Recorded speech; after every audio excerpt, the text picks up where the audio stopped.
धर्मनगरी हरिद्वार में शांभवी धाम में आज धर्म संसद आयोजन समिति ने एक पत्रकार वार्ता का आयोजन किया, जिसमें महामंडलेश्वर स्वामी यत्रेदानंद, स्वामी आनंद स्वरूप, स्वामी अमृतानंद मौजूद रहे। तो वहां महामंडलेश्वर यत्रेदानंद ने सरकार को चेताते हुए कहा कि सरकार को तुरंत संतों पर हुए मुकदमे वापस लेने चाहिए। अगर सरकार ऐसा नहीं करती है तो गंभीर परिणाम भुगतने पड़ेंगे। उन्होंने कहा कि जब देश का बंटवारा धर्म के आधार पर हुआ तो मुस्लिम इस देश में क्यों? स्वामी आनंद स्वरूप ने कहा कि जिस तरह से संतों पर मुकदमे दर्ज हुए हैं वह बहुत ही दुर्भाग्यपूर्ण है। हरिद्वार से सचिन तिवारी की रिपोर्ट। जो भारत का सर्वोच्च न्यायालय है उसमें कुछ बड़े बड़े नाम हैं वकीलों के, जिसमें से कपिल सिब्बल भी हैं, कहीं ना कहीं सिंघवी जी हैं और वो सलमान खुर्शीद जी हैं। ऐसे ये 8-10 नाम हैं। मुझे बड़ा आश्चर्य है कि जितने भी, चाहे वो आतंकवादियों के मुकदमे हो, देशद्रोहियों के मुकदमे हो, जितने भी एंटी नेशनल कोई भी विषय है, उन सब में यही वकालत करते हैं। और करोड़ों की धर्म संसद ने देशद्रोहियों के खिलाफ बोला है, जिहादियों के खिलाफ बोला है। अब अगर किसी के पेट में दर्द हो रहा है, किसी को तकलीफ हो रही है, तो निश्चित रूप से वो देशद्रोही है और जिहादी है और मानवता का दुश्मन है। हम उससे किसी भी प्रकार की सहानुभूति नहीं रख सकते। हमारे साधु संत कोई भी ना कानून से परे जाते हैं, ना मर्यादाओं का उल्लंघन करते हैं। हमारे साधु संतों ने सदैव मर्यादाओं का रक्षण किया है। लेकिन आज आवश्यकता इस बात की है कि संतों ने और सनातन हिंदू धर्म संस्कृति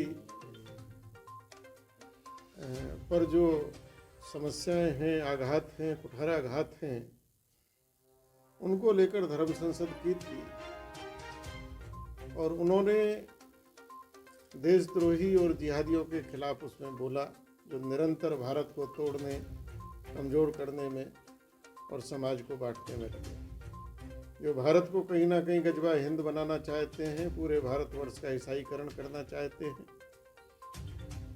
तो उसको हेट स्पीच दिया गया है। यानी जो राष्ट्रवाद की बात करी गई है, तो राष्ट्रवाद बोलना, राष्ट्र के लिए बोलना, समाज के लिए बोलना, ये हेट स्पीच है, घृणात्मक है। सबसे हमको तो इस हेट स्पीच शब्द सुनकर ही हंसी आती है कि संत जो आज सदाचार की बात कर रहे हैं, कहीं ना कहीं समाज के रक्षण की बात कर रहे हैं, वो घृणात्मक बात है। अगर संत सीधे सीधे मार काट की बात करें, तोड़ फोड़ की बात करें, बम फोड़ने की बात करें, तो वो शायद प्रशंसनीय बातें हों।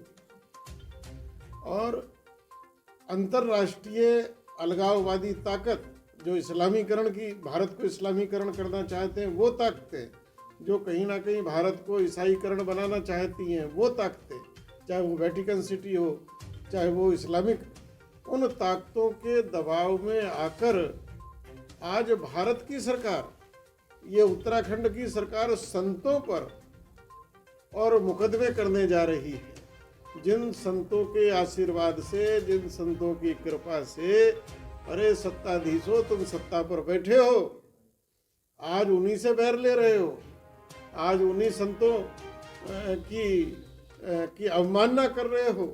इसका परिणाम क्या होगा, ये सावधान रहो, भुगतना पड़ेगा। समय रहते संतों का आदर करें, मान करें, सम्मान करें, से सम्मान ये जो मुकदमे FIR वगैरह दाखिल की गई हैं, से सम्मान वापस ली जाए और संतों से क्षमा मांगी जाए। ऐसी मैं समय रहते सुझाव दे रहा हूँ। हमारा सुझाव मानोगे, फायदे में रहोगे। प्रतिकार सभा यहाँ रखी गई है, जिसमें 5 कुंडीय यज्ञ होगा और हवन में सबसे पहली बात तो हमने रखा है कि कोरोना मुक्त,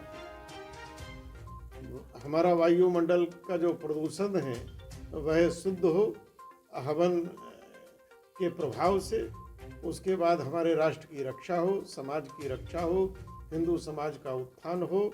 हजारों की संख्या में साधु संत इसमें भाग लेंगे और साधु संतों के ऊपर जो ये आक्षेप किया जा रहा है, FIR किया जा रहा है, इसका वो प्रतिकार करेंगे। तो ये है कि अभी जल्दी ही अफगानिस्तान में तालिबान नामक आतंकवादी संगठन, जिनके ऊपर 6-6 लाख डॉलर के अपराध दर्ज हैं, आज वो प्रधानमंत्री बन के बैठे हैं। भारत का कोई मुसलमान नहीं बोला। तो जो इस्लाम में लिखी हुई चीजें हैं, जो उनका कट्टरपंथ है, जो महिलाओं पे अत्याचार है, यह देख करके, और भारत का जो बंटवारा हुआ वो धार्मिक बंटवारा था। जो गलतियां हुई और उसको सुधार करने की बात, उसको ठीक करने की बात हमने सोच समझ करके बोला है। उसमें हमने कोई हेट स्पीच नहीं दिया है, हमने कोई नरसंहार की बात नहीं किया है। हमने अपने लोगों को आत्मरक्षा को जगाने के लिए कहा है कि आप जगते रहिए। यदि अफगानी इतने खतरे में हैं तो भारत पे वो खतरा कभी भी आ सकता है, जो इस्लामिक खतरा है।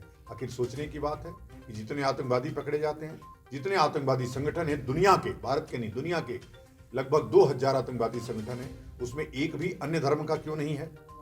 तो इसलिए हम कह रहे हैं कि इस्लाम ये बीमारी है। इस्लाम नफरत फैलाने का एक राजनीतिक आंदोलन है। कुरान एक षड्यंत्रकारी किताब है जिसमें गैर इस्लामिक लोगों को मारने का वो दिया गया है, अधिकार दिया गया है, और बार बार कहा जा रहा है। तो हम लोगों को ये सुप्रीम कोर्ट, हाई कोर्ट से न डराया जाए। हम लोगों के सब इन सब से संत समाज ऊपर है। जो धर्म सत्ता है वो राज सत्ता, न्याय सत्ता सबसे बड़ी है।